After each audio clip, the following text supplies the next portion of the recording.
Doing business in Africa. You can't afford to be without Africa Investor.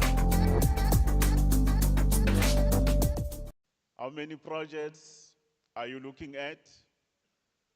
What value for this continent? I'm sure we're not doing a scam, Chavo. We're not just talking. There are those that are already in the year under review. There are those that are already in planning, just to share, just at a high level. Not about the 80, but on the current work that we are supporting water and sanitation.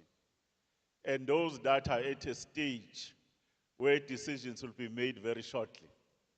I think fundamentally, we have to relook at the types of questions that we ask.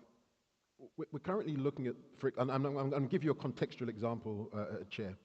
We're currently looking at $3 trillion, for example, that's required for our nationally determined contribution projects.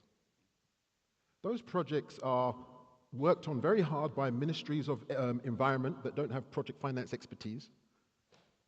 And then the private sector is blamed for not financing or not banking or not investing in unbankable, poorly designed projects that have been funded with MDB technical assistance.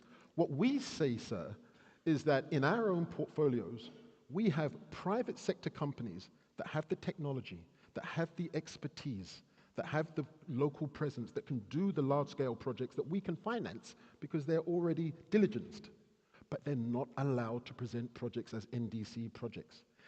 If you allowed the private sector to play a leadership role in designing these water-related transactions in the same way that we are asking UNFCCC to allow private sector to originate NDC projects, which are linked into adaptation and water as well, you would see a much bigger pipeline. You would see money going into those projects a lot faster. You would see growth.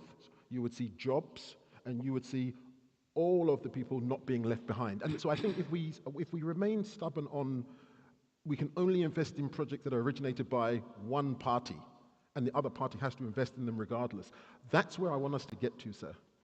Doing business in Africa. You can't afford to be without Africa Investor.